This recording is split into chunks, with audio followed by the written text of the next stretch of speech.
بادشاہی مسجد کے امام کا بیٹا ملا مظفر گینگسٹر کیسے بن گیا؟ ملا مظفر نے پرورش بادشاہی مسجد کے خطیب اعظم کی رہائش گاہ میں پائی تھی، لیکن جس ماحول میں پرورش پائی وہ ماحول بازار حسن کا تھا، جس نے اس کو سید مظفر حسین شاہ سے ملا مظفر بنایا۔ جس شخص نے بیک گراؤنڈ سمجھ لیا اس ہیرا منڈی کا، اس کو ملا مظفر سمجھ آ جائے گا۔ پاکستان کا واحد شخص جو جرم کر کے قتل ڈکیتی اس کے الزام میں جیل جاتا تھا اور جب جی چاہے جیل میں قید ہونے کے باوجود گھر آ کے سو جاتا تھا۔ بادشاہی مسجد میں ظہور قرآن پاک پڑھ رہے ہیں، اس دوران ان پہ فائرنگ کرتے ہیں اور ان کی زندگی کا خاتمہ وہیں قرآن پاک کی تلاوت کے دوران ہی مسجد کے اندر ہی فرش پہ خون بہتا ہے اور وہ وہاں شہید ہو جاتے ہیں۔ 24 گولیاں بٹ صاحب ملا جی کو لگی۔ ملا مظفر نے تھانہ راوی روڈ پہ حملہ کر دیا، 25 سال قید کی سزا دی تھی عدالت نے، لیکن ملا مظفر کا قتل بھی بڑا اہم ہے اس معاملے میں۔ کیا ملا مظفر کی یہ بدماشی اس کے دونوں بھائیوں کے قتل کی وجہ بنی؟ کیا ملا مظفر حافظ سلمان بٹ کے بھائی کا قاتل تھا؟ اور ملا مظفر کو لاہور کے کن بدنام زمانہ قاتلوں نے قتل کیا؟ یہ سب جانیے آج کے اس پوڈ کاسٹ میں۔ میں بہت محنت اور تحقیق کے بعد آپ کے لیے یہ پوڈ کاسٹ کو لے کر آتا ہوں۔ اگر آپ سمجھتے ہیں کہ میں نے آپ کو ویلیویبل کنٹینٹ دیا ہے تو اس پوڈ کاسٹ کو سپورٹ کریں اور ابھی سنو ڈیجیٹل کو سبسکرائب کریں۔ نیم سے بادشاہی مسجد کے امام کا بیٹا ملا مظفر گینگسٹر کیسے بن گیا؟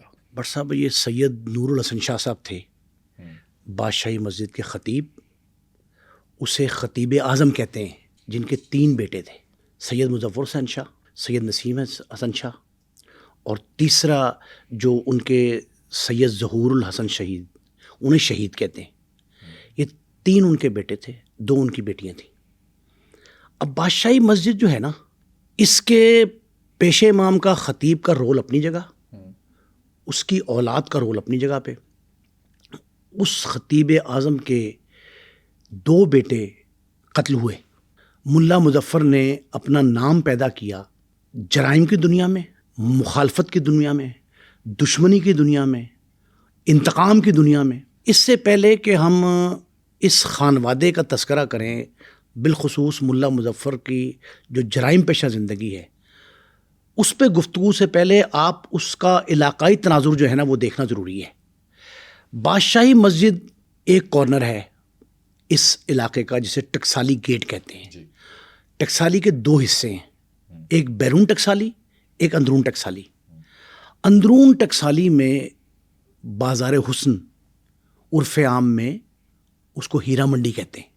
وہاں قیام پاکستان سے لے کے 2002-04 تک پون صدی میں معروف رقاصائیں اپنے فن کا مظاہرہ کرتی رہی۔ وہاں کوٹھی خانے کھلے رہے۔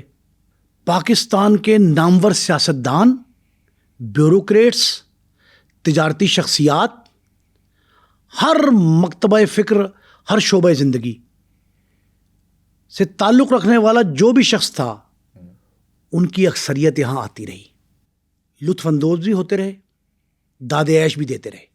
یہ ایسی نرسری تھی جہاں سے جرم پرورش پاتا تھا، بلکہ پیدائش بھی یہاں، پرورش بھی پائی، پنپتا بھی تھا اور پابند سلاسل بھی ہوتا تھا۔ یہ تو فن کی انڈسٹری تھی، یہاں سے کرائم کیسے نکلا؟ بٹ سب فن سے کسی قسم کا کوئی انکار ممکن نہیں ہے۔ یہ فن ثقافت تھا، فن سیاحت تھا، لیکن اس پر غلاف تھا جرم کا۔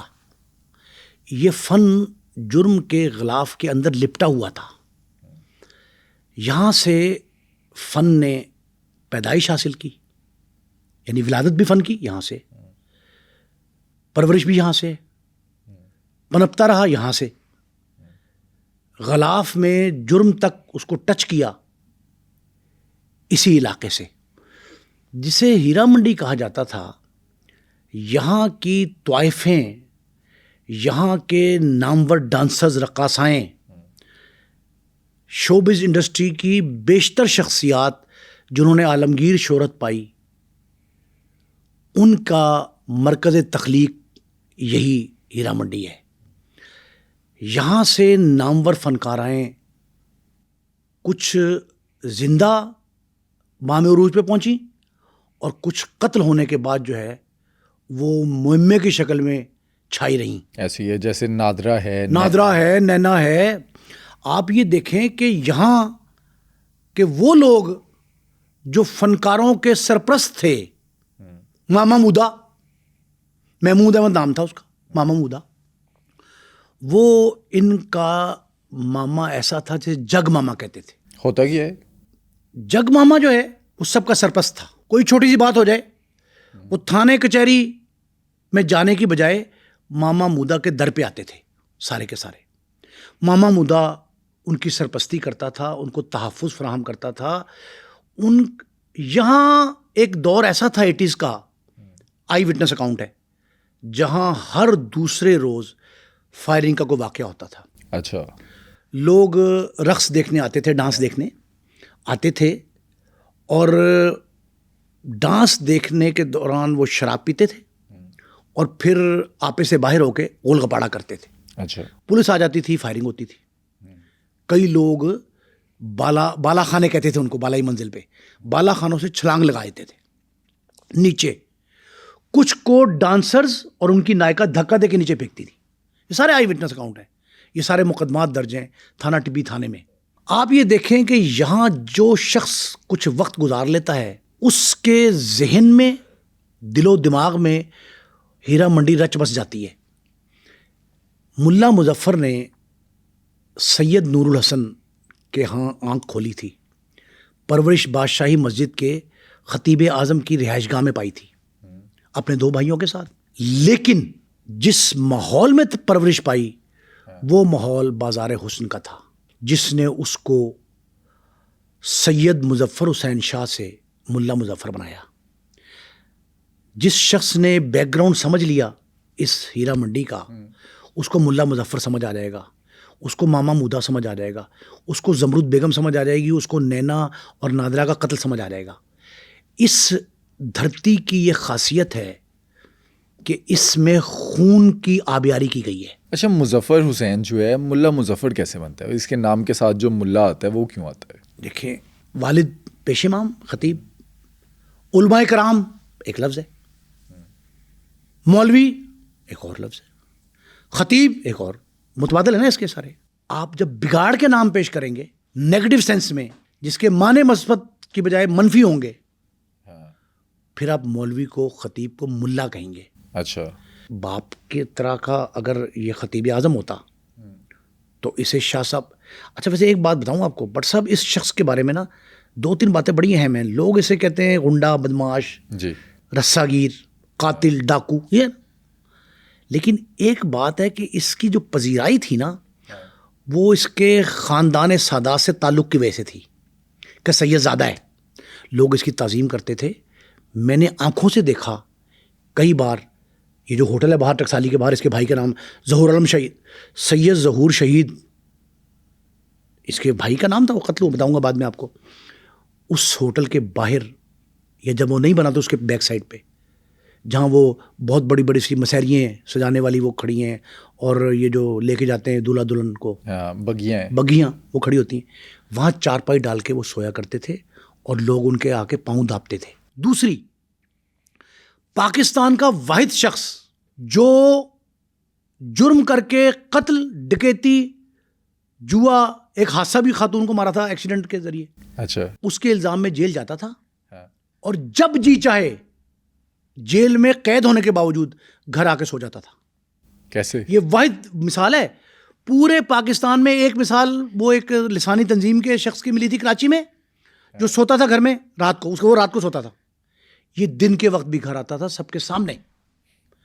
جیل میں ہمارے ایک دوست حوالاتی تھے, قیدی نہیں تھے, حوالاتی تھے. وہ کہتے ہیں کہ حوالاتی تھے, اور حوالاتی ہونے کے ناطے میں نے کئی بار ملا مظفر کی خدمت کی, اور خدمت کے دوران اچانک وہ اٹھتے تھے ملا جی, اور ملا جی اٹھ کے کہتے میں ذرا کرو چکر لاما. اب آپ اندازہ لگائیں کہ جیل میں شخص بیٹھا مشقت کروا رہا ہے قیدیوں سے, حوالاتیوں سے, اور اچانک کیا کہتا ہے میں ذرا کرو چکر لاؤں. وہ ایسے کرکٹ کے میدان میں کھیل رہا ہے, وہ ایسا ہے گھر چکر لگاؤں. اچھا, یہ شرط تو ہمارے جو لیڈرز تھے یا جو ہمارے سیاستدان ہیں ان کو بھی نہیں ملا. سیاستدان بھی وہ تو بڑے ایک شیشے کے گھر میں ہوتے ہیں, وہ تو ممکن ہی نہیں ہے گھر چلا جائے, باتیں اڑیں گی, پروپیگنڈا شروع ہو جائے گا بہت بڑا. وہ تو کسی شخص کو یہ رعایت دی ہی نہیں جا سکتی. کسی قانون میں پے رول کے علاوہ عدالتی فیصلے سے مشروط رہائی ہو سکتی ہے, وہ بھی پے رول کی شکل میں وزارت داخلہ اگر دے آپ کو آرڈر.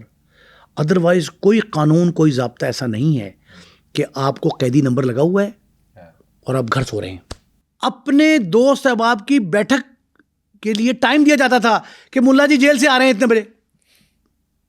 یہ آنکھوں دیکھا واقعہ. اس دوران ایک اور بات ذہن میں آ گئی ضمنی. ملا مظفر کے جس بھائی کو مسجد میں تلاوت قرآن پاک کرنے کے دوران شہید کیا گیا, تو اس وقت بھی اس کے جنازے میں یہ بغیر پے رول رہائی کے آئے. اچھا.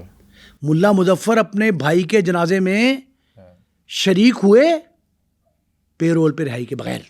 ویسے بھی رہائی ان کو مل سکتی تھی اگر وہ درخواست گزار ہوتے. اب یہ ہو سکتا ہے کہ جیل کے عملے نے وہ قانونی ضرورتیں, دستاویزات پوری کر لی ہوں, لیکن میں آپ کو فرم اطلاع دے رہا ہوں کہ ملا مظفر کی اپنے بھائی کے جنازے میں شرکت پے رول پہ رہائی کے بغیر تھی. اچھا, تو اس ٹائم پہ جو کرائم رپورٹرز ہوتے تھے, آپ بھی اس ٹائم پہ تھے, تو آپ لوگ رپورٹ نہیں کرتے تھے کہ ایک ایسا مجرم جو جیل میں ہے وہ باہر آتا ہے بغیر کسی پے رول کے ضمانت کے؟ پر صاحب یہ پرنٹ میڈیا تھا اس وقت, لیکن کہیں رپورٹ نہیں ہوا. ان کو ایک کرائم رپورٹر نے ملا مظفر کو ایک سہولت دی تھی بڑی زبردست. مجھے نہیں پتا کہ وہ نیگیٹو رپورٹ ہوتا رہا کہ نہیں ہوتا رہا, لیکن میں نے نہیں دیکھا ابھی. یہ جو ملا مظفر تھے, سید مظفر حسین شاہ, ایک کرائم رپورٹر نے ان کو اور ان کا ایک ساتھی تھا بھولا, ان کو سی آئی اسٹاف میں پیش کیا تھا.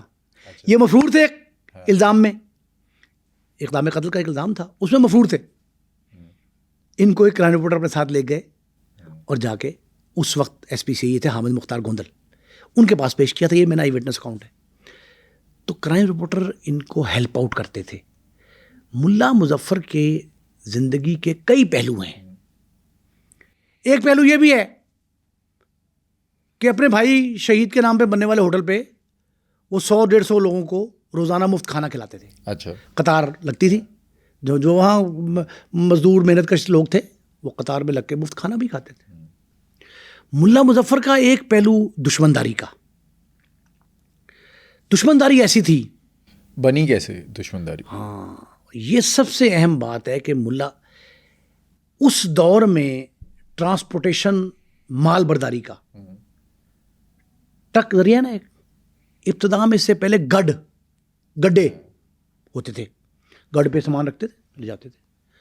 اور گڈوں کے اڈے یہاں سے لے کے عتیق اسٹیڈیم اور بلا ٹرکوں والا کا شالمی, وہاں تک گڈے کے اڈے تھے. ٹرکوں کے اڈے بھی تھے, لیکن ٹرکوں کے اڈے پہلے گڈوں کے اڈے تھے. اور لاہوریوں کے لیے یہ بات کوئی نئی نہیں ہوگی جو میں آپ کو خبر بتا رہا ہوں کہ بھولو پہلوان کون سا, رستم ہند, بھولو پہلوان کا خاندان بھی بار برداری کا کام کرتا تھا. گڈے کے اڈے پہ یہ کام ان کے اڈے پہ ہوتا تھا. ملا صاحب بیٹھتے تھے, چارپائی بڑے اسے چوپال کہتے ہیں, چوپال لگا کے بیٹھتے تھے. اس چوپال میں گڈے آتے تھے, سامان اتارتے تھے, کھڑا کرتے تھے, میں اوپن سامان, اور جو جس کی ہو وہ بلٹی اس کی لے جاتے تھے. وہ گڈے پہ ایک شخص آتا ہے, اسے کہتے ہیں گاڑی. 3-4 گاڑی لاہور میں بہت بڑے بدماش ہوئے ہیں. بولا گاڑی بڑا مشہور تھا. یہ جو گاڑی تھے نا, یہ طاقتور لوگ ہوتے ہیں, کمزور نہیں ہوتا گاڑی. کیوں؟ سامان بھاری اٹھانا ہے, بوریاں جو ہے نا ایک ہاتھ سے یوں, میں نے آنکھوں سے دیکھا ہوا کہ وہ گاڑی ایسے ہوتے ہیں. بالا گاڑی جو تھا, بالا گاڑی بڑا مشہور نام تھا. وہ بالا گاڑی نے یوں بوری ایک ہاتھ سے یوں, اس کا منہ بنا ہوتا ہے نا, وہ یوں پکڑا اور یوں ڈال لیا پیچھے. 2.5 من کی بوری ایک ہاتھ سے یوں پیچھے ڈال لیتے تھے. وہ گاڑی اتنے طاقتور تھے. ایک گاڑی آتا ہے ملا مظفر کے اڈے پہ. ملا جی دیکھتے ہیں گڈے اتر رہی ہیں, سامان اتر رہا ہے, لوگ لے جا رہے ہیں, آ رہے ہیں. وہ گاڑی تلخ کلامی کرتا ہے. اچھا, ملا مظفر سے, ملا مظفر کے کسی شخص سے تو تکرار ہوئی تھی. اس وقت ان کے پاس ان کا یار غار مشتاق عرف بھولا ترخان بڑا مشہور تھا. اس سے جھگڑا ہوتا ہے, وہ دونوں دیکھتے ہیں, اس کو 2-3 گاڑی کو تھپڑ لگاتے ہیں. اچھا, ایک فائر بھی مار دیتے ہیں. اچھا, یہ نہیں زخمی ایسے معمولی تو تکرار پہ جھگڑا ہوتا ہے, اس کو فائر لگ جاتا ہے. لوگ اکٹھے ہوتے ہیں, یہ اس وقت آپ سمجھ لیں 20 سے 21 سال عمر تھی ملا مظفر کی. یہ پہلا واقعہ جب ہوتا ہے ملا مظفر کا, تو ملا مظفر کا نام یہ آتا ہے کہ جی ملا مظفر ایک بڑا شخص ہے جو بڑے باپ کا بیٹا ہے. لیکن ایک جملہ اس وقت مشہور ہوا تھا جو ہم نے سنا کہ اتھرا بہت ہے. اتھرا پنجابی میں اس شخص کو کہتے ہیں جو ہٹ درم ہو, اصرار کرنے والا ہو, ڈٹ جان, قابو نہ آئے, پکڑ نہ دے, اس طرح کا شخص جو ہے نا اسے اتھرا کہتے ہیں. اچھا یہ سال کون سا تھا؟ یہ پہلا واقعہ جو ہوتا ہے نا یہ ہوتا ہے 74 میں. اچھا ابھی اس کے دونوں بھائی, یہ 3 بھائی نہیں, یہ تینوں زندہ ہیں. پہلا بھائی اس کا 75 میں قتل ہوا ہے, 75 کے ابتدا میں شروع میں, اور دوسرا 77 میں. 2 سال کے وقفے میں 2 بھائی قتل ہوئے. اچھا یہ جو گاڑی کا جھگڑا ہوتا ہے, گاڑی کے جھگڑے کے بعد جو ہے نا پولیس ان کو پکڑ لیتی ہے. اچھا دونوں کو, ہاں ان کو پکڑ کے جیل بھیج دیتی ہے. یہ ڈسٹرکٹ جیل لاہور نہیں تھی, سینٹرل جیل کوٹ لکھپت تھی جہاں حوالاتی, اب تو صرف قیدی وہاں جاتے ہیں جو کنوکٹڈ ہوتے ہیں نا, وہ جاتے ہیں سزا یافتہ. پہلے وہاں حوالاتی بھی جاتے تھے, اب بھی تھوڑی تعداد میں 2-4% ہوتے ہیں, لیکن زیادہ تعداد جو ہے نا وہ اب بھی قیدیوں کی ہے. اور غالب اکثریت جو سینٹرل جیل کوٹ لکھپت میں ہے وہ سینٹرل جیل کہتے ہیں. ڈسٹرکٹ جیل یعنی کیمپ جیل لاہور جو ہے فیروز پور روڈ پہ, اس میں نہیں ہوتے تھے اس وقت. یہ وہاں چلے جاتے ہیں, دونوں پکڑے جاتے ہیں اور وہاں جاتے ہیں. اور وہاں جا کے یہ سب سے اہم مسئلہ جو ہے, یہ قیدی کے طور پہ نہیں کاٹتے, حوالاتی کے طور پہ نہیں کاٹتے, یہ وہاں جاتے ٹوری قیدی بن جاتے ہیں. آپ نے سوال کیا تھا کہ سید مظفر حسین شاہ جو ہے وہ ملا مظفر کیسے بنا.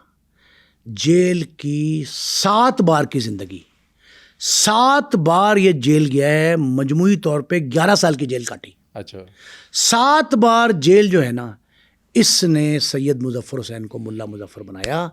اور جیل کے اندر ٹوری قیدی ہونا اور چیز, جیل کے اندر مراعات ملنا اور چیز, جیل کے اندر پذیرائی ملنا اور چیز. جیل کے اندر یہ بادشاہ بن کے رہا.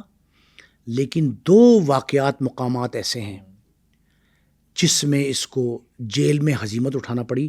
میں آپ کو اور بہت سے واقعات اس کے بتا سکتا ہوں زندگی کے, لیکن جیل کے 2 واقعات پہلے سن لیں, پھر آپ کے سوال کا جواب صحیح آپ کو ملے گا. جیل کے اندر کے حالات اگر جس نے دیکھے ہوں, میں نے جیل قید کے طور پہ نہیں کاٹی, جیل میں وقت گزارا ہے تجربہ حاصل کرنے کے لیے, آبزرویشن کے لیے, سیکھنے کے لیے. مجھے اس کے لیے ایک جعلی مقدمہ بھی کروانا پڑا تھا اپنے اوپر. اچھا جو میں نے کروایا تھا. کس چیز کا؟ اور وہ ایسا تھا منشیات نوشی کا, 3/4 کا. اچھا میں نے سگریٹ زندگی میں کبھی نہیں پیا.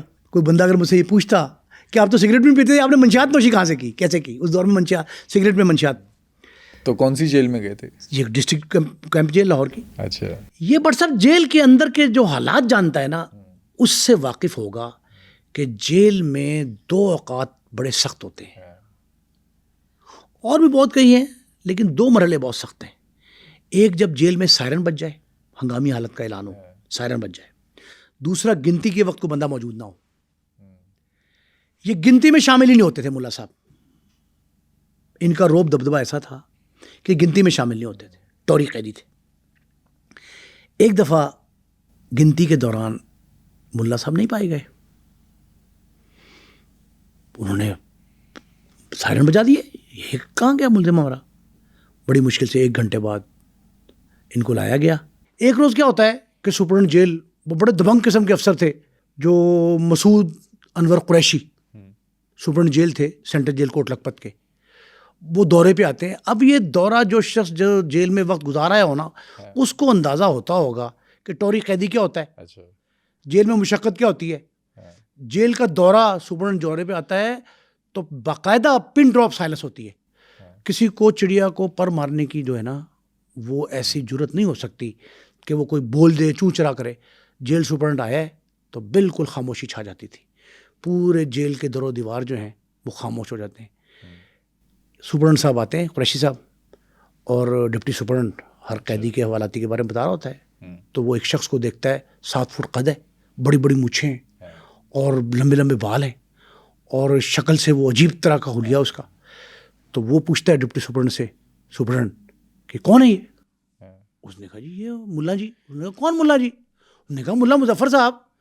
اس نے کہا کیا یہ خطیب ہیں, امام ہیں ہماری جیل کی مسجد کے, یہ کہیں امامت کراتے ہیں, قرآن پاک پڑھاتے ہیں, کائے کے ملا ہیں یہ؟ انہوں نے کہا جی کہ یہ بس, نے کہا آپ کے بارے میں یہ مشہور ہے ملا جی کہ تم تو مشقت نہیں کرتے. وہ ایک دم کپڑا اٹھاتا ہے اپنے جسم سے, قمیض کا پلو اوپر کرتا ہے, دامن اپنا اٹھاتا ہے, تو وہ کہتا ہے کہ جناب دیکھیں میرا پورا پیٹ چاک ہے, اچھا, میرے خنجر لگے ہیں, مطلب پنجابی زبان میں اس دور میں کہتے ہیں اوزار وجین ہے.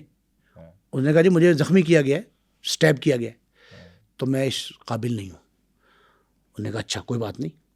وہ تھا سپرڈنٹ, ہوشیار آدمی تھا. اس نے ڈپٹی سے کہا کہ بلاؤ وارڈن کو. وارڈن آ گئے. اس نے کہا کہ 5 کلو مونجی لے آؤ.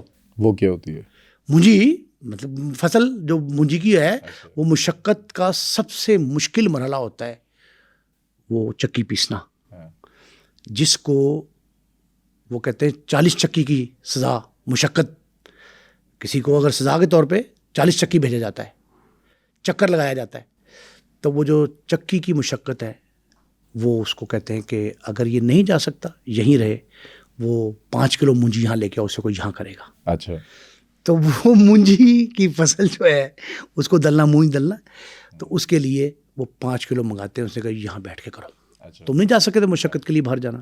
تو مونجی یہاں, ہوشیار آدمی تھا, کرتا ہے. پھر کیسے کرتا ہے وہ, جو اب ٹوری قیدی بن گیا نا, ملا مظفر نے جیل کاٹی ہے بڑے نامور قیدی کے طور پہ, حوالاتی کے طور پہ. وہ اسے نا جو چھوٹے قیدی ہوتے ہیں ان کو پیسے دے کے 2, 4, 500 روپے دے کے, اور ان سے اپنی جگہ وہ 5 کلو جو ہے نا ہر روز مشقت کرواتا ہے. وہاں بھی اس نے ایک راستہ فرار کا اختیار کر لیا. اس دوران اب جیل میں اس وقت آپ اندازہ لگائیں, شاہیہ پہلوان کے بیٹے کالو شاہ پوریا, اچھا, ریاض گجر, اس طرح کے بڑے قیدی بھی تھے. وہ ایک دن کیا ہوتا ہے کہ ریاض گجر پہ حملہ کر دیتا ہے ساجد کانا. اچھا, ساجد کانا ایک کریکٹر ہے جو مختلف جگہوں پہ سارے ایپیسوڈ میں آئے گا آپ کو. وہ ساجد کانا ایک کریکٹر تھا کرسچن, ساجد مسیح اس کا نام تھا. وہ ساجد مسیح جو ہے وہ ریاض گجر کو چھری مار دیتا ہے. چھری کون سی ہوتی ہے پتہ جیل میں؟ کون سی؟ جیل میں رہنے والے حوالاتی اور قیدی جو کھانے کے لیے چمچ آتے ہیں نا, ان کی ایک طرف دھار کر کے اس کو چاقو بنا لیتے ہیں. اچھا, چاقو تو اندر نہیں جا سکتا نا, کوئی پھل کاٹنے کی چھری بھی نہیں جا سکتی اندر. ممنوع اشیاء کا ایک بورڈ لگا ہوتا ہے. جیل کی انٹرنس کے باہر جہاں ملاقاتیں ہوتی ہیں وہاں ایک ہدایت نامہ لگا ہوتا ہے. اس ہدایت نامے میں یہ ہوتا ہے کہ آپ چھری, کینچی, ایسا ہتھیار, اوزار جو ایک دوسرے کے لیے اسٹیپ کرنے کے لیے استعمال ہو سکے, وہ اندر نہیں بھیج سکتے, نہ جا سکتے. تلاشی کے بعد بندہ اندر جاتا ہے. تو وہ قیدیوں حوالاتیوں نے چھری کے طور پہ, ہتھیار کے طور پہ کیا بنا لیا؟ چمچ سے دھار کر کے, رگڑ رگڑ کے دیوار پہ, فرش پہ اس کو نوکدار کر لیا, اور وہ نوکدار سائڈیں اس کی جو ہے نا وہ بنا لی, اور وہ چاقو بن گیا. وہ ریاض گجر کو چھری مار دیتا ہے. اسی طرح ملا مظفر پر شاہیہ کا بیٹا حملہ کر دیتا ہے. اچھا, کوٹ لکھپت جیل میں اوپر تلے 8-10 واقعات ہوتے ہیں سٹیپ کرنے کے, تھپڑ مارنے کے, مکی مارنے پہ, گھونسے لاتوں کا استعمال, جھگڑے, چکی میں بند نہیں ہونا. میں نے آپ کو بتایا کہ یہ جو ملا مظفر تھے, ملا مظفر کے بارے میں یہ مشہور تھا کہ مشقت وہ نہیں کرتے تھے, گنتی میں وہ شامل نہیں ہوتے تھے. کسی قسم کے قواعد و ضوابط جو ہوتے ہیں نا, جیل مینول, اس پہ عمل نہیں کرتا تھا وہ بندہ. اور اکثر دن اور رات کے وقت جب جی چاہتا تھا اپنے گھر چلا جاتا تھا. جیل کا بے تاج بادشاہ ملا مظفر جو ہے, اس پہ شاہیہ کا بیٹا حملہ کر دیتا ہے. یہ اوپر طرح واقعات ہوتے ہیں. متحرک گروپ بھی اکٹھے تھے ایک ہی جگہ پہ. مشقت کے وقت, کھانے کے وقت, بیرکوں سے نکلنے کے وقت, باہر پی ٹی کر رہے ہیں, مسجد نماز پڑھنے جا رہے ہیں, کھانے کے لیے لنگر کھانے میں جا رہے ہیں, کہیں نہ کہیں جھگڑے ہوتے تھے. جب یہ اوپر طرح واقعات ہوئے ایک دوسرے پہ تشدد کے, حملوں کے, مار پیٹ, تو یہ اس کے بعد سپرنٹ جو قریشی صاحب ہیں, انور قریشی, وہ تبدیل ہو جاتے ہیں اور ان کی جگہ پہ آتے ہیں غلام سرور للوانی. وہ بڑے نامور سپرنٹ تھے, آئی جی تک پہنچے. اس دوران جب لروانی صاحب نے چارج لیا تو انہوں نے آتے ساتھ ہی پہلا ایکٹ یہ کیا کہ یہ جو متحرک گروپ تھے ان کو سزا کے طور پہ ان کا چالان کاٹ دیا. چالان یہ ہوتا ہے کہ جو ایک شخص کسی ایک جیل میں کوئی گڑبڑ کر رہا ہو, law and order situation create کر رہا ہو, تو اس کو دوسری جیل میں سزا کے طور پہ بھیجا جاتا ہے تاکہ اس کے میل ملاقاتی جو ہیں ان کو دور جانا پڑے, اس کو محسوس ہو کہ میں نے زیادتی کی ہے. اسے کہتے ہیں چالان کاٹنا. اور چالان اگر عام جیل میں کاٹا جائے, فیصلہ آباد, راولپنڈی, اڈیالہ, تو اور بات ہے. ساہیوال جیل اس دور میں کالا پانی کہلاتا تھا. یعنی جیل وہ جو ایک تو آپ کے شہر سے, آپ کے علاقے سے دور, دوسرا ایسی جیل جہاں واقعی سزا کے طور پہ بھیجا جا سکتا ہے. کوئی اور سزا ہی ہے ویسے جیل تو, لیکن جیل میں, جیلوں میں ایک ابتر ترین جیل جو تھی, بدتر ترین, وہ تھی ساہیوال جیل. یہ وہاں جاتے, یہ جتنے لوگ تھے میں نے آپ کو بتایا, شاہیہ کے بیٹے ریاض گجر, کالو شاہ پوریا, عارف چودھری, یہ سارے کے سارے جو ہے نا, ان کا لوگوں کا چالان کاٹ کے ان کو ساہیوال جیل بھیجا جاتا ہے. ملا مظفر بھی, ملا مظفر سمیت ہے, ملا کی بتا رہا ہوں نا, یہ لگڑے جھگڑے تھے. تو وہاں راجہ نثار سپرنٹ جیل تھے. اچھا, کالا پانی کے سپرنٹ کون تھے؟ راجہ نثار. رات گئے, یہ پہنچے, 5.5-6 گھنٹے کا سفر تھا سرکاری گاڑی میں, بس جو ہوتی ہے اس میں. راستے میں بھی تشدد ہوتا رہتا ہے. یہ بھی ٹرانسفر جو ہوتا ہے نا ملزم کا چالان کے بعد, وہ بھی ایک پوری کہانی ہے, ایک پوری اس پہ ڈاکومنٹری بننی چاہیے کہ راستے میں ان سے کیا سلوک ہوتا ہے. 5.5-6 گھنٹے کی مسافت تھی اس دور میں. ساہیوال جیل جاتے ہیں, پاؤں پھٹنے کا انتظار کیا جاتا ہے کہ فجر کی نماز ہو جائے. فجر کی نماز یعنی سورج نکلنے کی کرنیں جب نکلنی شروع ہوتی ہیں, جو صبح صادق ہے, صبح صادق سے پہلے کوئی شخص نہ دروازہ کھول کے جا سکتا ہے نہ کوئی آ سکتا ہے جیل مینول کے مطابق. دن چڑھتا ہے, جیل کا وارڈن جا کے بتاتا ہے سپرنٹ صاحب کو گھر میں کہ جناب لاہور سے چالان کٹ کے آیا یہ اتنے افراد کا. وہ کہتے ہیں میں نہیں لینا. کہتے دیکھ لیں مل لیں. وہ 5 گھنٹے کا 6 گھنٹے کا سفر کیا ہے. وہ آتے ہیں 9-10 بجے جب بھی آتے ہیں, یہ وہاں 5-6 گھنٹے کا سفر اور 2-3 گھنٹے اور بھی لگا کے وہاں یہ انتظار کر رہے ہوتے ہیں. وہ آ کے دیکھتے ہیں اور وہ ان کو کہتے ہیں واپس جاؤ, میں نہیں لیتا. وہ ان کو ریسیو ہی نہیں کرتے, ایکسیپٹ ہی نہیں کرتے. وہ بیچارے 6 گھنٹے کا سفر کر کے واپس لاہور آتے ہیں. لاہور میں غلام سرور لروانی سے رابطہ ہوتا ہے ان کا, اور لروانی صاحب کو یہ کہتے ہیں وہ راجہ نثار کہ جی مجھے یہ وارہ نہیں ہے, جو آپ کی جیل میں کو کر رہے ہیں لاہور جیسے بڑے شہر میں, تو میرا کیا حال کریں گے؟ اور میں تو ویسے ہی اوور لوڈیڈ ہوں, میرے پاس قیدی جو گنجائش سے کہیں زیادہ ہیں. اس دوران کیا ہوتا ہے کہ وزارت داخلہ کے اعلیٰ حکام پنجاب کے جو ہیں, سیکٹری داخلہ, ڈپٹی سیکٹری, آئی جی جیل خانہ جات, وزیر داخلہ جیل خانہ جات, یہ سارے جو ہیں ان سے رابطہ ہوتا ہے. اور وہ یہ کہتے ہیں کہ واپس بھجواؤ ساہیوال. اگر یہ سپرنٹ جیل نے فیصلہ کیا لاہور والے نے, تو ساہیوال والے کو ایکسیپٹ کرنا چاہیے. راجہ نثار مرتا کیا نہ کرتا, حکم حاکم مرگ مفاجات, وہ واپس پھر 6 گھنٹے کا سفر, اور وہاں جا کے ان کو رکھ لیتے ہیں. اچھا, جب وہ رکھتے ہیں تو ان کے ذہن میں تو یہ ہے ایک بات راجہ نثار کے کہ میرے ساتھ زیادتی ہوئی ہے, میں نے واپس بھیجا تھا. اعلیٰ حکام نے پھر پریشرائز کر کے مجھے رکھوا دیا. وہ ان کو ٹارگٹ کر لیتے ہیں اور ذہن بنا لیتے ہیں کہ ان کو میں نے نبڑنا ہے. ایک دن وہ کہتے ہیں بلاؤ لاہوریوں کو. وہ بٹھا دیا جاتا, گرمی کے دن تھے, سخت گرمی تھی. ان کے جوتے جو پہنے اسے اترا دیتے ہیں, ننگے پاؤں, یہ بھی سزا ہے, کھڑے کر دیا جاتا ہے جیل کے صحن میں, برآمدہ صحن جو بھی تھا, خوب گرمی تھی. وہ وہاں کھڑا کرتے ہیں اور کھڑا کر کے ان سے یہ کہتے ہیں جیل کے عملے سے کہ ایک لائن لگا دو. اچھا, یہ جیل حکام کا اپنا طریقہ ہے جیل کے اندر. مقصد کیا تھا؟ آپ بتاتا ہوں. ریڈ لائن, لائن لگاؤ. لائن لگ جاتی, قطار, اندر قطار کھڑے ہو جاتے ہیں سارے ملزم لوریے, باقی بھی تھے کچھ وہاں کے باہر سے آئے ہوئے جیلوں سے. وہ کہتے ہیں کہ جیل میں ایک ہی جیلر, ایک ہی تھانے دار ہے, چودھری ایک ہی ہے, اس کا نام ہے راجہ نثار. اگر کسی اور شخص نے چودھری بننے کی کوشش کی تو وہ سزا دوں گا, عمر بھر یاد رکھو گے. وہ کہتے ہیں کہ یہ میں نے لائن لگائی ہے, یہ لائن کا مطلب ہے کہ حدود و قیود یہ ہیں, اس سے آگے نہیں بڑھنا کسی نے. اس نے کہا جو لائن کراس کرے گا اس کو عبرت کا نشان بنا دوں گا. لاہور سے گیا ہوا ایک ملزم حوالاتی جس کا نام تھا ساجد کانا.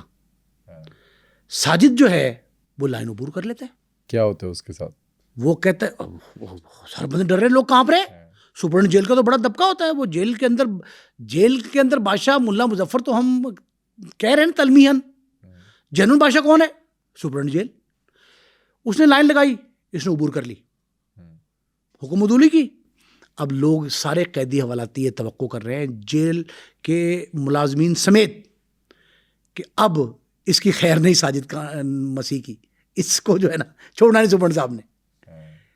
سپرنٹ ایک دم بھانپ جاتا ہے, ہوشیار آدمی تھا, وہ ایک دم بھانپ جاتا ہے. اس نے کہا کہ اگر میں نے اب یہ جیل کی زبان میں, پنجابی زبان میں کہتے ہیں متقع, کہ اب اگر میں نے اس سے متقع لگایا ملزم سے تو یہ بڑا معاملہ خراب ہو جائے گا اور بات بڑھ جائے گی. وہ ہوشیاری کرتے, وہ کہتے ہیں یار کیا بات ہے, یہ جرأت مند شخص ہے جس نے بڑی جمع مردی کا مظاہرہ کیا ہے, آج سے ٹوری قیدی ہے. سارے قیدیوں کا جو ٹرانسفر ہو کے آئے ہیں دوسری جیلوں سے, ان کا انچارج قیدی ہے. اس کی ورتھ بن جاتی ہے. باہر اطلاع یہ آتی ہے کہ ملا مظفر جیسا قیدی, شاہی پہلوان کے بیٹے, انہوں نے کہا جی کہ عارف کالو شاہ پوریا, ریاض گجر, نامور شہر کے, ان کو تو جرت نہیں ہوئی, لیکن ایک ساجد نامی نوجوان نے یہ جرت کی ہے, سپرنٹ کے آگے کھڑا ہو گیا. تو ملا مظفر کے لیے یہ ڈوب مرنے کا مقام ہے کہ بے تاج بادشاہ تو وہ ہے. لوگوں میں یہ بات شروع ہو گئی. جیل کے اندر یہ بڑی بات ہوتی ہے کہ معاملہ تو ہو گیا ہے پر ہن رہندی نہیں. وہ اس کو اپنی انا کا مسئلہ بنا لیتا ہے. ملا مظفر سفارشیں کراتا ہے, تعلقات استعمال کرتا ہے. 2 سے 3 دن کے اندر ملا مظفر اور اس کا ساتھی بھولا, ان دونوں نے سفارش کروا کے دوبارہ سائیوال جیل سے اپنی منتقلی, اپنا ٹرانسفر کروا لیا لاہور کی سینٹرل جیل میں. یہ واپس آ جاتے ہیں. یہ 2 واقعات پوری لائف میں ایسے تھے جس نے ملا مظفر کے لیے تھوڑی سی اس کی نظریں نگاہیں نیچی ہوئیں. یہ ملا مظفر سینٹرل جیل لاہور واپس آ گیا. اچھا, اس کے بھائی جو ہیں, دونوں بھائی, وہ قتل کیسے ہوتے ہیں؟ دیکھیں بٹ صاحب, ایک شخص ہے اعجاز, انہی کا جو گھر تھا ملا مظفر کا, ان کے والد سید نور الحسن شاہ کا, ان کے گھر میں قرآن پاک پڑھتا تھا. ایک دن چھوٹے بھائی ملا مظفر کے, جو چھوٹا بھائی تھا نا نسیم حسن شاہ سے اس کی کوئی مٹ بھیڑ ہوئی, اس نے کوئی ڈانٹ ڈپٹ کی, لڑائی جھگڑا ہوا, دوسرے بھائی نے پروٹیکشن دی, ظہور نے, یہ معاملہ جو ہے نا تھوڑا تو تکرار ہوئی. اعجاز نے نہ صرف یہ کہ قرآن پاک کی تعلیم, جو دوسری تعلیم تھی دنیاوی تعلیم, وہ چھوڑ دی, وہ ان کا گھر چھوڑ کے باہر آ گیا. اور باہر آ کے یہ تہیہ کر لیا اس نے کہ میں ان سے بدلہ لوں گا. وہ یہ طے کر لیتا ہے کہ میں ان کو نہیں چھوڑوں گا. ایک دن وہ مسلح ہو کے آتا ہے اور بھائی پہ حملہ کرتا ہے, چھوٹے پہ, نسیم الحسن شاہ پہ. اس کو گولی مارتا ہے اور وہ بیچارہ ہلاک ہو جاتا ہے. اس کی جان لے لیتا ہے, جان لے کے یہ فرار ہو جاتا ہے, اشتہاری ہو جاتا ہے. اور اس کو 2 اس کے ساتھی جو اس کے لنگوٹیے تھے, رشید اور چھدو, اس کا پورا نام تھا رشید, عبدالرشید اور چھدو بٹ کشمیری تھا لڑکا, وہ اور اعجاز, یہ دونوں اشتہاری ہو جاتے ہیں اور جا کے چھپ جاتے ہیں, بھاگ جاتے ہیں. اس بھائی کے قتل کے بعد مقدمہ درج اسی اعجاز پہ ہوتا ہے. مقدمے کا مدعی بنتا ہے ان کا بھائی ظہور الحسن شاہ. وہ پیروی کرتا ہے, یہ اشتہاری ہوتا ہے. اعجاز یہ کہتا ہے کہ اپنے ساتھی سے, چھدو بٹ سے, کہ یار چھدو, ہم بڑے پریشان ہیں, ہمارے مقدمے کے جو مدعی ہیں نا وہ ہماری جان نہیں چھوڑ رہے, ہمارے پیچھے پڑے ہوئے ہیں, پولیس ہمارے پیچھے چڑھی ہوئی ہے, عدالتی وارنٹ جاری ہو رہے ہیں, اشتہاری قرار دیا گیا ہے, تو کیا نجات کیسے حاصل کریں. تو طے یہ کرتے ہیں کہ دوسرے بھائی کو بھی نشانہ بنایا جائے. 2 سال کا عرصہ پورا نہیں ہوتا, یہ پلاننگ کر کے ایک دن آتے ہیں بادشاہی مسجد میں. ظہور الحسن شہید جو بعد میں کہا گیا ان کو, ظہور الحسن قرآن پاک پڑھ رہے ہیں. اس دوران ان پہ فائرنگ کرتے ہیں اور ان کی زندگی کا خاتمہ وہیں قرآن پاک کی تلاوت کے دوران ہی مسجد کے اندر ہی فرش پہ خون بہتا ہے اور وہ وہاں شہید ہو جاتے ہیں. یہ 2 بھائی چلے گئے, اعجاز اور اس کے ساتھی چھدو بٹ, اور 3 نامعلوم افراد. 5 لوگوں پہ مقدمہ درج ہوتا ہے. وہ پھر فرار ہوتے ہیں اور فرار ہو کے پناہ کہاں لیتا ہے اعجاز پناہ لیتا ہے کراچی میں. ان کو اطلاع مل جاتی ہے جیل میں, ظاہر نیٹ ورک تو تھا اس کا, تعلقات تو دیکھیں یہ بات لاہور کی جیل سے کراچی جیل پہنچی، کراچی جیل سے کہاں پہنچی، کراچی سے لاہور آئی، جو بھی طریقہ تھا انفارمیشن ٹریول کرتی کرتی یہ پہنچتی ہے ملا مظفر تک، اس کے ساتھیوں تک، اس کے پورا گروہ بن جاتا ہے، گینگ بن جاتا ہے. اس دوران کو 2 بھائی بھی قتل ہوئے. اور مسئلہ ہے جیل میں اس دوران 2-3 بار کو ہوا ہے، یہ بڑی اہم بات ہے. اور جیل میں لڑائی جھگڑے ہوئے ہیں. تو ایک دفعہ کوشش پولیس نے، انتظامیہ نے یہ کی، جیل حکام نے، کہ ان دونوں کو الگ کیا جائے، ترخان کو اور ترخان اور ملا مظفر کو. ترخان کو فیصل آباد سینٹرل جیل بھیج دیا گیا. یہ طویل عرصے تک جو ہے نا یہ آپس میں نہیں ملے. کافی عرصے بعد اس کو بھی ٹرانسفر کیا جاتا ہے فیصل آباد جیل. ملا مظفر نے پنجاب کی ساری جیلیں چھانی ہیں. تو وہاں ان کی ملاقات ہوتی ہے جیل کے اندر بھی اور پیشی پہ بھی. مشترکہ مقدمہ تھا، اس میں پیشی پہ بھی ملاقات ہوئی. وہاں ملاقات میں انہوں نے یہ طے کیا کہ کوئی طریقہ، کوئی سبیل نکالی جائے کہ ہم تو سب کچھ گوا دیا، 2 بھائی چلے گئے، اب ہماری چودراہٹ کائی کی ہے، ہمارے ساتھ کیا ہونا ہے مسئلہ، اب ہم کیا کریں گے. تو یہ مستقبل کی پلاننگ کرتے ہیں اور یہ بھی بدلہ لینے کا ٹھان لیتے ہیں. انہیں کا یہ بدلہ لیں گے ہم اعجاز کے ساتھ. جیل سے بھاگتے ہیں؟ جیل سے بھاگتے نہیں، یہ جیل سے سزائیں بھی ان کو ہوئی تھی. کچھ میں حوالاتی تھے، زیر تفتیش مقدمات تھے، زیر سماعت بھی تھے، زیر تفتیش بھی تھے.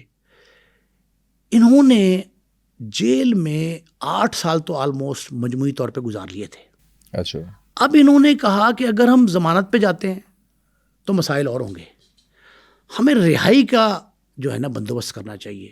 رہائی کے لیے 4-5 طریقے اپناتے ہیں جو وکلا نارملی بتاتے ہیں، اور یہ انڈر ہینڈ طریقے ہیں.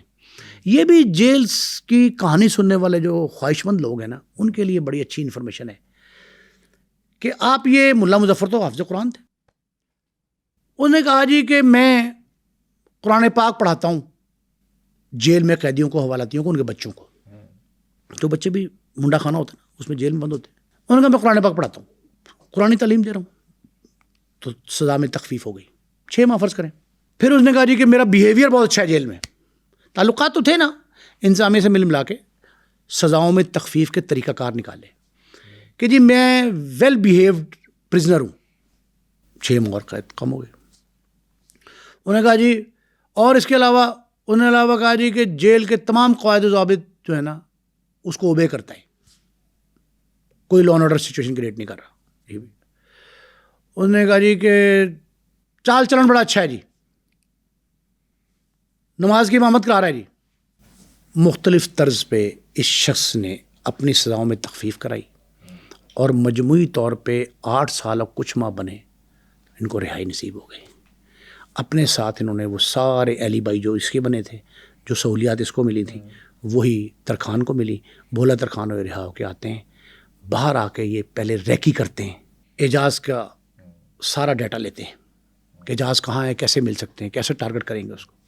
پتہ یہ لگتا ہے کہ خاتون ایم پی ہے سندھ اسمبلی کی، اس کے گھر روپوش ہے وہ.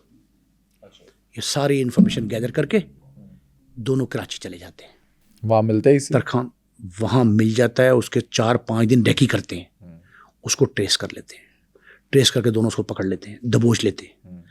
دبوچ کے وہ ترخان بھی طاقتور ہے، یہ بھی پہلوان ہے، اس کو دبوچ کے رکھتا ہے.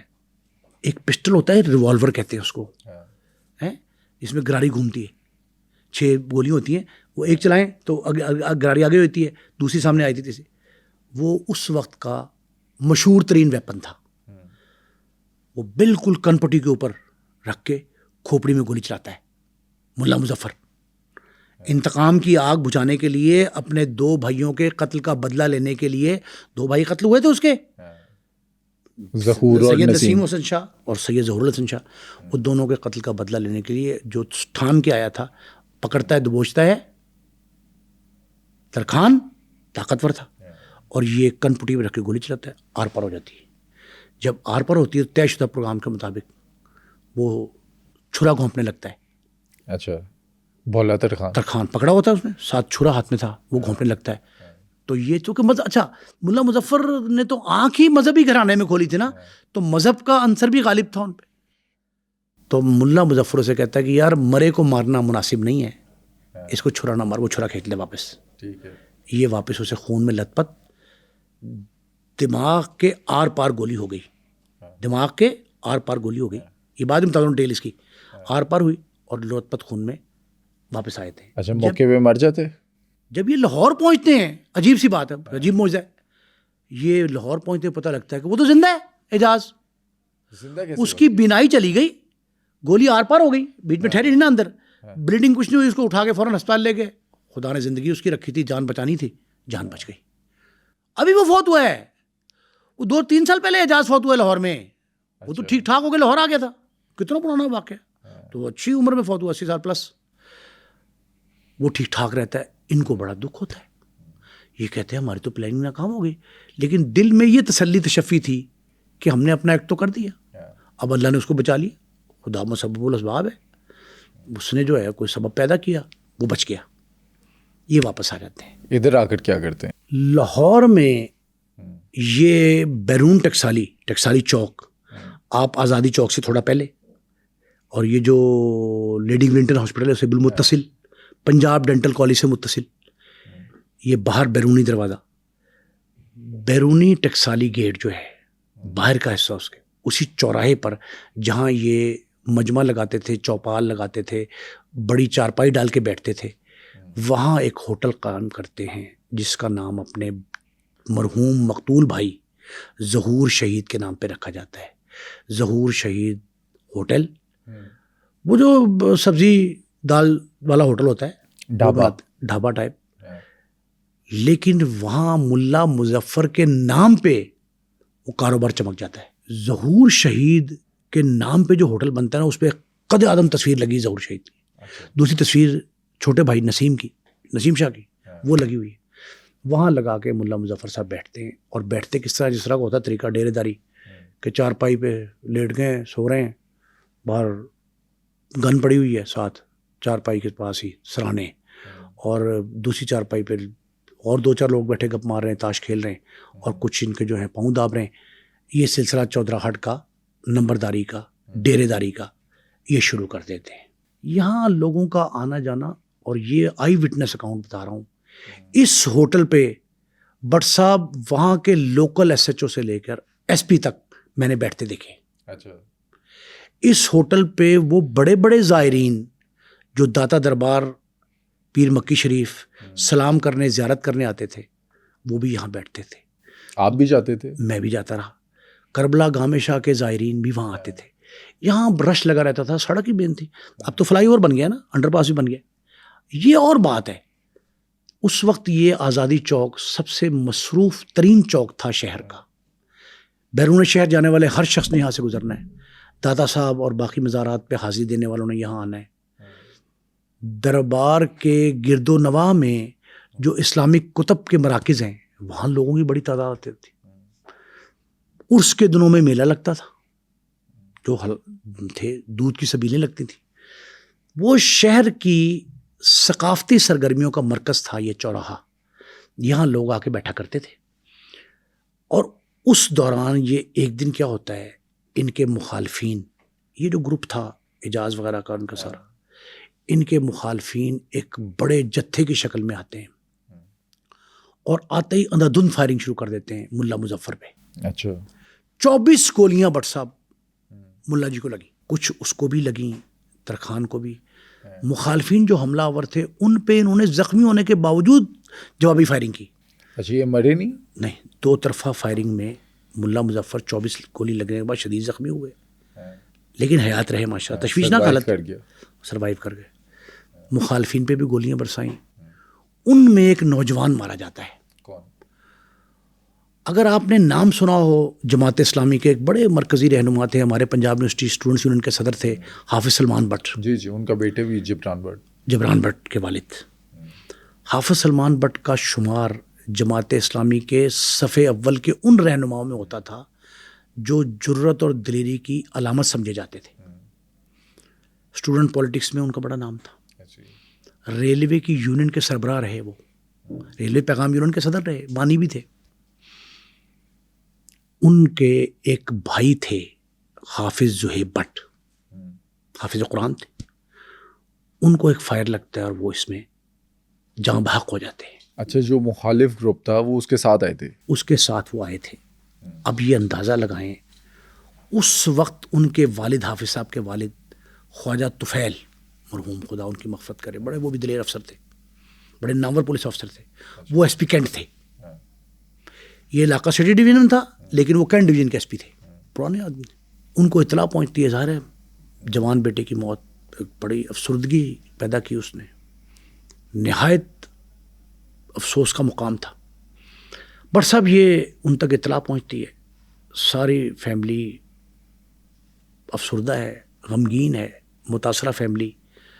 تو خواجہ صاحب نے کس عالی ظرفی کا مظاہرہ کیا کوئی شخص سوچ نہیں سکتا. کیا کیا؟ پولیس افسر تھے، وہ جو چاہتے کروا سکتے تھے، ایس پی تھے، حافظ سلمان بڑے نامور تھے. انہوں نے یہ کیا کہ سبق ہے، عالی ظرفی کی ایک اعلیٰ مثال ہے. انہوں نے کہا کہ میں اپنے بیٹے کے قتل کا مقدمہ ملا مظفر کے خلاف درج نہیں کرواؤں گا. کیوں؟ تمام تر اختیارات اور تعلقات کے باوجود. انہوں نے کہا کہ جھگڑا تھا اعجاز پارٹی کا ملا مظفر کے ساتھ، وہ ان سے لڑنے گئے تھے. میرے بیٹے کا کیا تعلق تھا ان سے، وہ کیوں لڑنے گیا؟ اس نے کہا یہ قصور، گولیاں اس کو بھی لگی ملا مظفر کو، انہوں نے حملہ کیا. یہ حملہ آوروں کے ساتھ کیا کرنے گیا تھا میرا بیٹا. یہ اس دور میں بات مشہور ہوئی. پر صاحب یہ عجیب سی صورتحال تھی. انہوں نے وہ انکار کر دیا مقدمے کے اندراج سے. ملا مظفر کی مدیت میں ایک مقدمہ درج ہوتا ہے حملہ آوروں کے خلاف.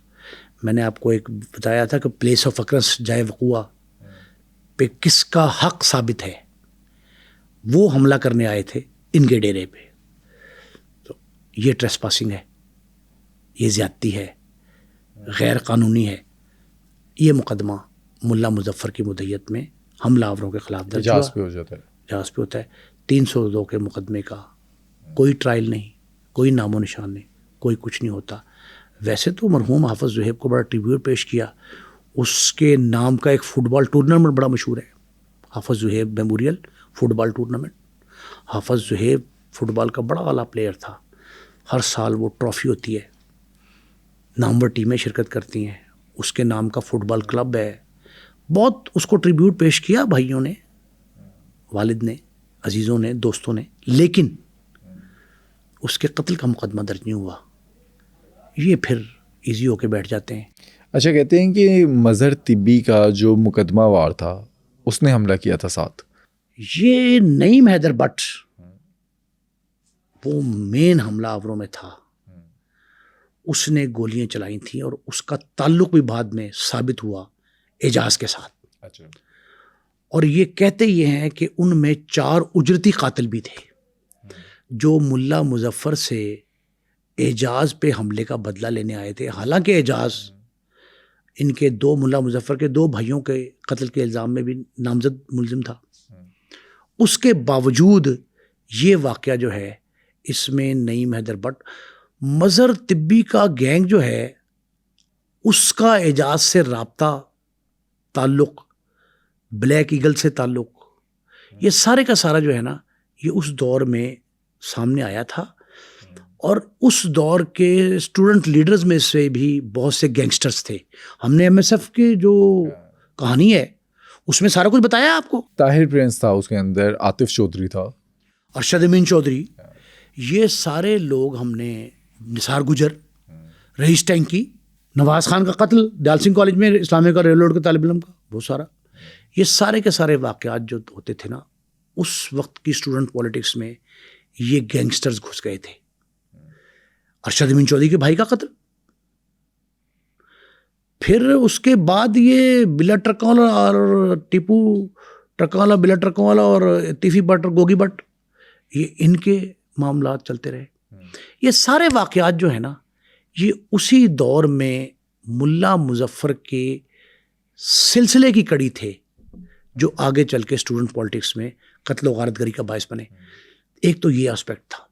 ایک وہاں کا لوکل اسپیکٹ میں نے آپ کو بتایا کہ ہیرا منڈی سے متصل جتنے علاقے تھے، راوی روڈ، باغ منشی لدہ، امین، دیکھیں امین پارک، اب یہ امین پارک، کریم پارک، یہ میاں سلی جو داماد تھے، داماد اقبال، علامہ اقبال کے داماد جو تھے، اور نواسہ اقبال میاں سلی، یہ ان کی زمینیں تھیں ساری کی ساری جو انگریز کی طرف سے ان کے دادا کو میاں کریم بخش کو، کریم پارک جن کے نام پہ، ان کو گفٹ میں ملی تھی.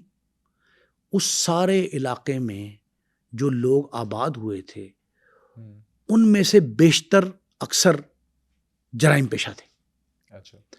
اب وہاں ایک شخص سامنے آتا ہے اس دور میں. کون؟ اس کا نام تھا ابراہیم عرف ابی گجر. ابی گجر. اچھا، اب یہ آپ نے ایک سوال پوچھا تھا، یہ عرفیت جو آتی ہے بیچ میں، کانا، ٹنڈا، بالا بینتا والا، کمانڈو، یہ عرفیت جرائم پیشہ افراد کو پولیس کی طرف سے ایک تحفہ ہوتا ہے. اچھا، یہ پولیس گفٹڈ چیز ہے جو نام کے ساتھ عرفیت لگ جاتی ہے، ایلیس. یہ جو عرفیت ہے نا، یہ وہاں ابی گجر ایک ایسا شخص تھا جس نے بڑا نام پیدا کیا وہاں. اسی طرح ایک نوجوان تھا باوے والا. اچھا، اس کا بڑا نام تھا. اس کے والد جو ہیں رینجرز میں ایک اعلیٰ افسر تھے. تعیناتی ان کی گجرات، گجرانوالا، منڈی بہاؤدین، پھر لاہور میں، سیالکوٹ میں بھی رہے. بڑے افسر تھے. ان کا بیٹا یہ جو باوے والا مشہور تھا، بہت تھا مشہور، بلو باوے والا.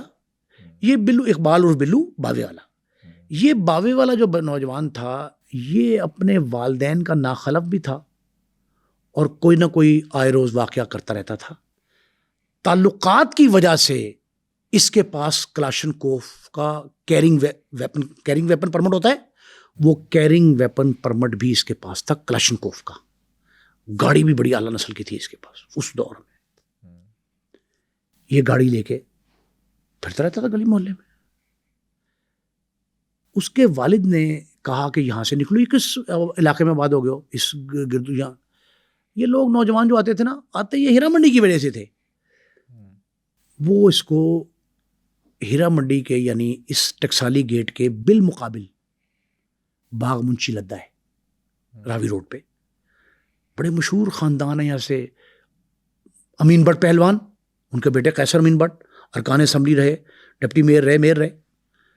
سیاسی خاندان ان کا خاندان، پہلوانوں کے خاندان ہے وہاں.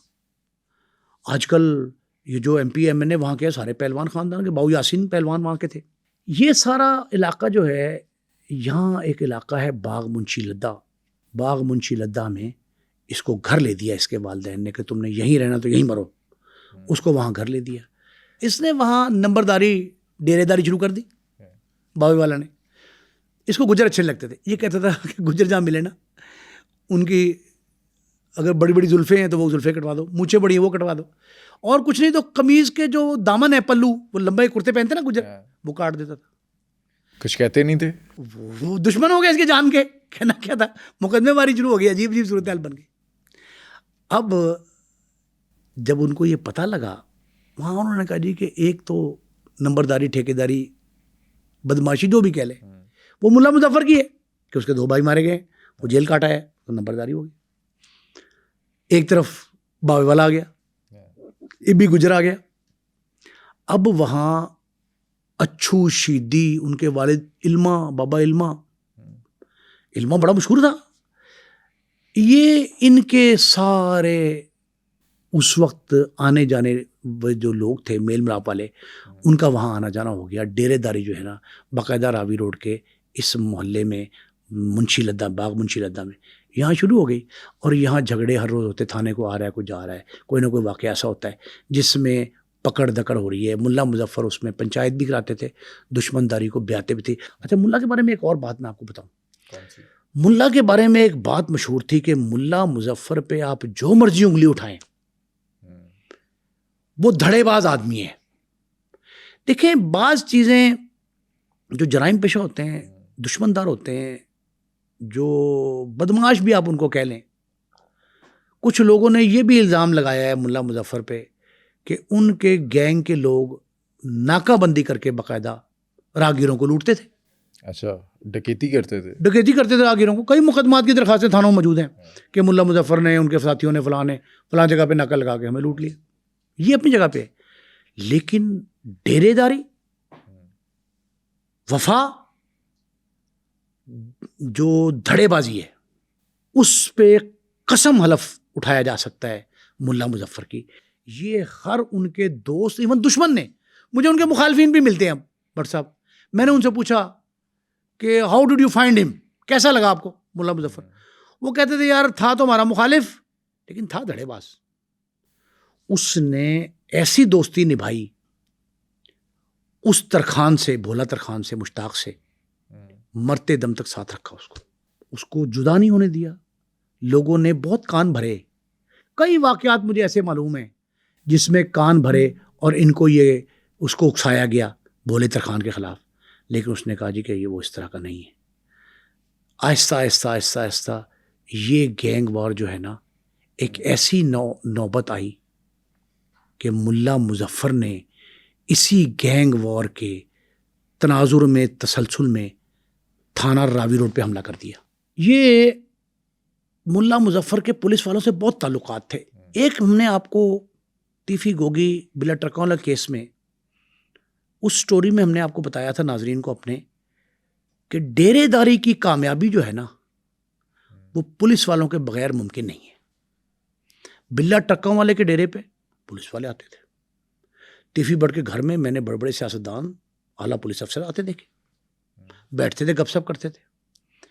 ایک ایس ایچ او تعینات ہوتے ہیں وہاں, اور اس ایس ایچ او احسن سلیم کا اتنا یارانہ تھا ملا مظفر سے. ملا مظفر کے کتنے ہی لاہور کے تھانوں میں مختلف واقعات ہوئے, آئے روز کوئی نہ کوئی واقعہ ہوتا تھا, کبھی ان کے خلاف درخواست, کبھی یہ درخواست گزار.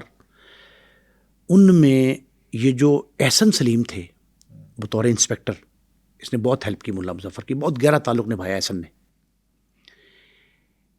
جب بلو باوے والا اپنے والدین کے, اپنے اہل خانہ سے تو باہر ہو ہی گیا تھا ان کی گرفت سے, جب وہ لاہور میں گینگسٹر سے تعلقات بنا کے مختلف وارداتیں کرنے لگا, اجرتی قاتلوں سے تعلقات استوار کر لیے, تو اس کے گھر والے تو تنگ تھے ہی, اس سے انتظامیہ بھی تنگ آ گئی لاہور کی. انہوں نے کہا اس کو کسی نہ کسی طریقے سے جو ہے نا پابند کرو, اس کے خلاف کاروائی کرو. ڈیٹینشن آرڈر جاری ہو گئے, اور بہت سے لوگوں کے بھی ہوئے, لیکن ان میں ایک نام بلو باوے والے کا تھا. ڈیٹینشن پکڑا گیا, احسن سلیم نے پکڑ لیا. اچھا, وہاں اس کے تھانے بند, نظر بندی کے احکامات تھے نا, 16 ایم پی او کے تحت جو ایسے لوگ اندیشہ نقص امن, یہ لکھا جاتا ہے کہ یہ شہر اور شہریوں کے امن کے لیے خطرات لاحق ہیں ان سے, تو ان میں نام پڑ گیا اس کا. بلو باوے والا گرفتار ہو گیا, حراست میں لے لیا گیا, بند کر دیا گیا تھانہ راوی روڈ میں. احسن سلیم ایس ایچ او ہیں. احسن سلیم کو اگر یہ وہ کہتے نا ملا مظفر کہ بلو کو میرے ڈیرے پہ لے آؤ, تب بھی وہ مان لیتا. اچھا, اس ٹائم پہ ملا مظفر اور بلو, ان کا آپس میں مسئلہ کیا تھا؟ ان کا مسئلہ یہ تھا کہ بلو کو باوے والے کا اٹھنا بیٹھنا تھا اعجاز کے اس گروپ کے ساتھ جو ملا کا مخالف تھا.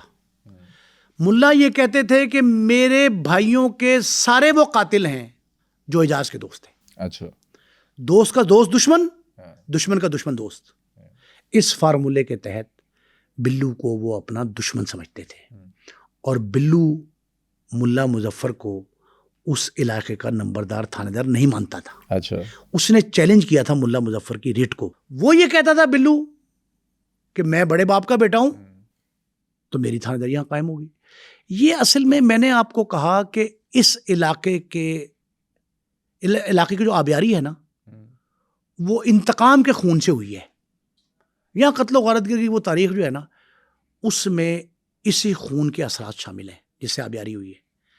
اس نے کوشش کر کے ایک دن یہ کہا کہ ہم اور تو کچھ کر نہیں سکتے, تو چلو اسی طرح ایک یہ بھی بدلہ لیا جا سکتا ہے. اس نے اس کو پکڑا ساتھ, ترخان کو, اور اپنے بھولا ترخان سے دوست سے یہ کہا کہ چلو آؤ چلیں. کہاں جانا ہے؟ انہوں نے کہا آؤ یار پکڑ اٹھاؤ اسلحہ. میں کہاں جانا ہے؟ 5-7 بندے ساتھ لیے. تمہارے دوست سے ملنے جا رہے ہیں. میں کون دوست ہے؟ چلو ساتھ. مطلب وہ احسن سلیم سے ملنے جا رہے ہیں.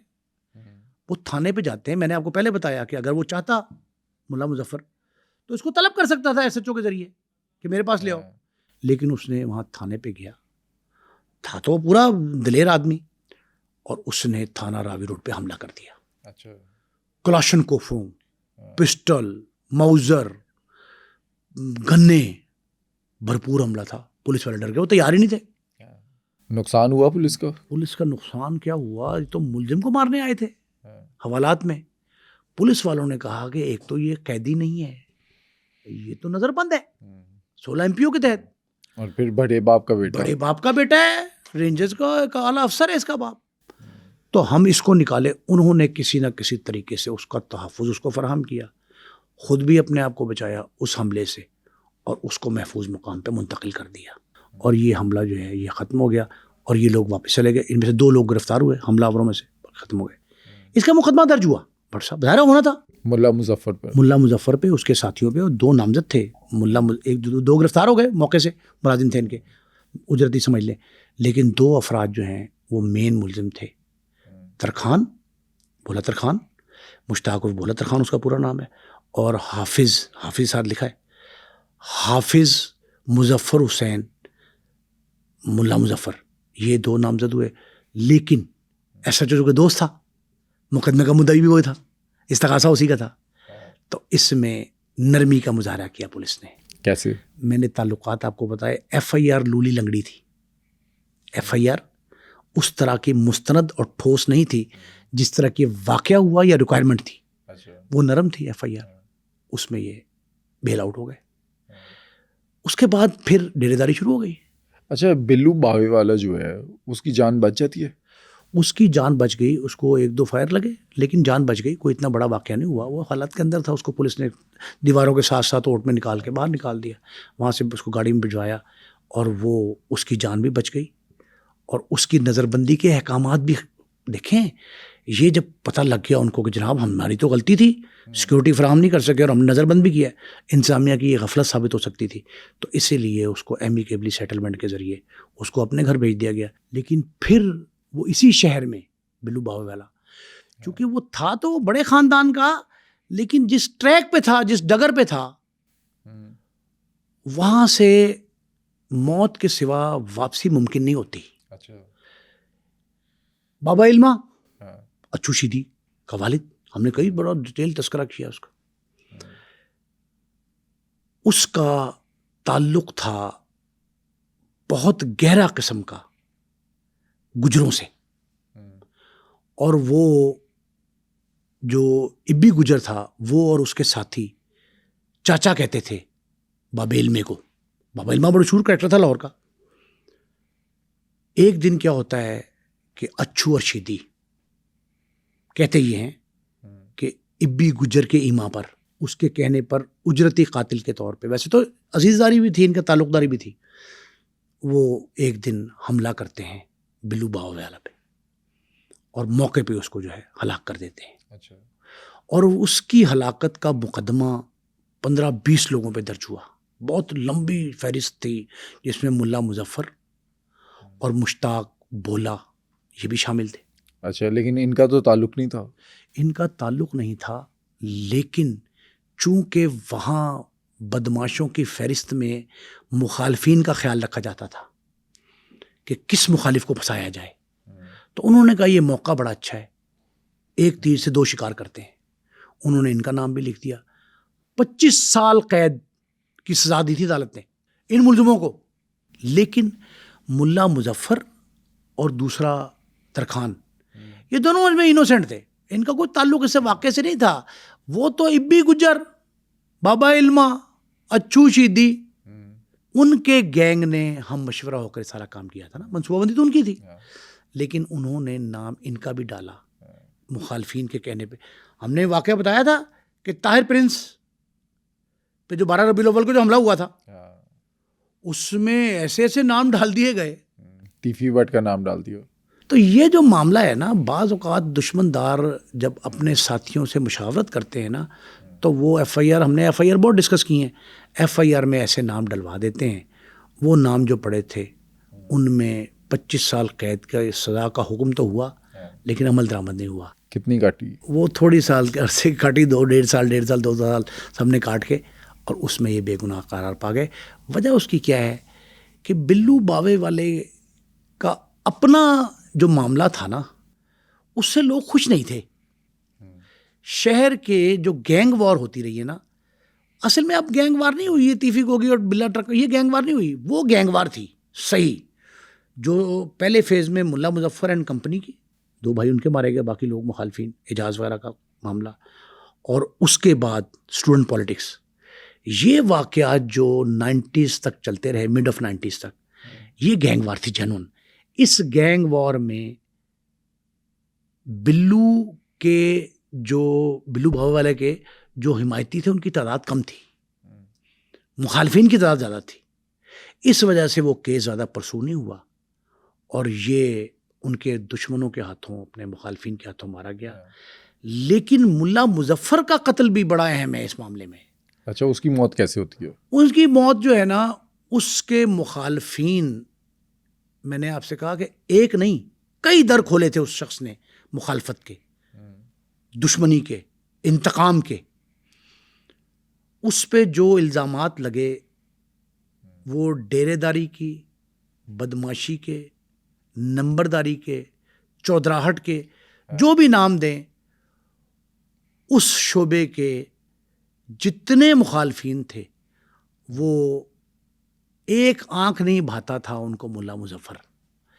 ملا مظفر کی موجودگی میں بہت سے بڑے بڑے چودھریوں کی جو ہے نا وہ کانپتے دیکھے ہم نے، ان کی جان نکلتی تھی. وہ سمجھتے تھے کہ ہماری دال نہیں گلتی اف ملا مظفر از دیئر. تو انہوں نے کیا کیا؟ انہوں نے پھر اجرتی قاتلوں کا سہارا لیا. کون وہ اجرتی قاتل جو اندرون، یہ گیم تو اسی علاقے کی تھی نا، اندرون شہر کی، اسی علاقے کے جو لوگ تازہ شامل ہوئے تھے گینگ وار میں اور وہ ڈیرے داری کی تلاش میں تھے. وہ ڈیرا بلے ٹرکوں والے کا، ٹیپو ٹرک والے کا بھی ہو سکتا ہے، وہ تیفی بڑھ کا بھی ہو سکتا ہے، وہ اچھو شوگر والے کا ہو سکتا ہے، کالو شاہپوری کا ہو سکتا ہے. وہ ڈیرے کی تلاش میں تھے اور وہ اندرون شہر کے 2 بھائی تھے. کون؟ حنیف عرف نیفا، اچھا، اور اس کا بھائی شفیق عرف بابا. انہیں عرف عام میں نیفا بابا کہتے ہیں، جنہوں نے ارشد امین چودھری کا بھی قتل کیا. ارشد امین کے قتل میں وہ مرکزی ملزم تھے اور یہ کہا گیا تھا کہ تیفی بٹ کے ایما پر انہوں نے کیا. ان کو بلا ٹرکوں والے کے ساتھی کے طور پہ متعارف کرایا گیا. بعد میں مخالف کے طور پہ سامنے آئے، مخالف گروپ میں چلے گئے. انہیں کئی گروپ، کئی پارٹیاں، کئی گینگز استعمال کرتے رہے اور ان کو پناہ دینے میں علاقہ غیر کے جمرود کے لوگ شامل تھے. جمرود میں بڑا عرصہ جائے پناہ تلاش کی انہوں نے. یہ ایک دن دونوں ملا مظفر اور ان کے دوست جو جگری یار تھے، مشتاق عرف بھولا جو ہے وہ گاڑی چلا رہا تھا اور مظفر ساتھ بیٹھے تھے. یہ لوہاری کی طرف اندرون شہر میں جا رہے تھے تو نیفا اور بابا گھات لگائے بیٹھے تھے. پہلے یہ کہا جا رہا تھا کہ موٹر سائیکل پہ کسی اور نے ریکی کی. ریکی کے بعد یہ ایک ٹرن سے جب مڑنے لگے تو رائٹ سے آگے موٹر سائیکل آگے کھڑی کی اور سیدھے فائر مارے، یہ دیکھ کے کہ دونوں میں سے کوئی نہ بچے، اور موقع پہ دونوں جو ہے نا ہلاک ہو گئے. ملا مظفر کے قتل میں حنیفہ بابا کو استعمال کس نے کیا؟ پر صاحب یہ 4-5 مختلف ایسے کارنرز تھے جن پہ کام کیا گیا اور دیکھا گیا کہ کون ان کو مروا گیا ہے. کون نکلا؟ آخر میں وہی اعجاز کا گروپ نکلا جو اعجاز کے اقربا تھے، جو اعجاز کے کہنے پہ کر رہے تھے. مطلب آپ یہ سمجھیں دوسرے معنوں میں کہ تینوں بھائیوں کو اگر اس کا مجموعی وہ نکالا جائے کریکٹس رزلٹ تینوں بھائیوں کو ملا مظفر، سید مظفر حسین شاہ، سید ظہور الحسن شاہ اور سید نسیم الحسن شاہ، ان تینوں کو اعجاز اور ان کے ساتھی گروہوں نے قتل کیا یا کروایا. دونوں صورتوں میں 2 قتل تو براہ راست اعجاز پہ لگے، تیسرا اعجاز کو شدید زخمی کرنے کا، جسے مردہ سمجھ لیا تھا، اس کے قتل کا الزام ملا مظفر پہ لگا. اسی ریٹیلیشن میں، اس کے بدلے میں، اس کے انتقام میں ملا مظفر پہ حملہ کروایا گیا. نیفا اور بابا کے ذریعے اجرتی قاتل استعمال ہوئے. یہ منصوبہ بندی ثابت بھی ہوئی ہے. 3 تفتیشیں ہوئی ہیں ملا مظفر کے قتل کی، 3 تفتیشیں ہوئیں. تینوں میں یہ ملزم گناہ گار قرار پائے اور انہوں نے ہی ملا مظفر کو قتل کیا. اور ملا مظفر کے قتل کے بعد لاہور میں نمبرداری کا، ڈیرے داری کا، دشمنی کا، انتقام کی سیاست کا ایک باب بند ہوا، لیکن کئی باب کھل گئے. ملا مظفر کی ہلاکت کے بعد لاہور میں اسٹوڈنٹ پولیٹکس، دیکھیں جنرل ضیاء الحق کا دور تھا، سابق صدر ضیاء الحق کا دور تھا. ضیاء الحق کے مسز کے بعض اقربا رشتہ دار، ان کا بلو باوے والے کے خاندان سے تعلق تھا، اور وہ بلو باوے والے کے خاندانی تعلق کی بنا پر ایوان صدر بھی اس قتل میں تفتیش کے حوالے سے شامل رہا. ایوان صدر سے ہدایات آتی رہیں. مجھے خود ایک پولیس افسر نے بتایا تھا کہ یہ مقدمہ ہائی پروفائل ہے. ہائی پروفائل کیس اس لیے ہے کہ اس میں عزیز داری کسی نہ کسی طریقے سے صدر مملکت اس وقت کے ان کے سسرال کی ہے، اور والد چکے بلو باوے والے کے والد بھی تو، پھر ان کے قتل میں بھی بلو کے. پھر اس کے بعد اس واقعے کے بعد جو ہے وہ لاہور میں ڈیرے داری، 2 متحرک گروپ بڑے، 4 سے 5 طلبہ تنظیمیں، اس کے بعد طلبہ تنظیموں کے نام پر آنے والے گینگسٹرز جو کبھی طالب علم نہیں رہے، وہ M U college, government Dayal Singh college, government inter college Ravi road Shahdara, پھر اسلامی کالج ریلوے روڈ، اسلامی college civil lines, F C college, پھر گورنمنٹ سائنس کالج وادت روڈ. یہاں سارے تعلیمی اداروں میں بھی جو طلبہ تنظیموں کے نام پہ، یونین طلبہ کونسلز کے نام پہ جو قتل و غارت گری ہوئی، اور طلبہ تنظیمیں جو سیاسی جماعتوں کی ذیلی تنظیمیں تھیں، انہوں نے قتل و غارت گری کا بازار گرم کیا. وہ ملا مظفر کے قتل کے بعد 5 سے 7 در نئے باب کھلے جو آج تک ان کی بازگشت جو ہے وہ سنائی دے رہی ہے. آج کے پوڈ کاسٹ میں تو ہم نے ملا مظفر کی زندگی کو سمجھا. اگلے پوڈ کاسٹ میں آپ کس گینگسٹر کی لائف کو جاننا چاہتے ہیں؟ ہمیں کامنٹ سیکشن میں بتائیں.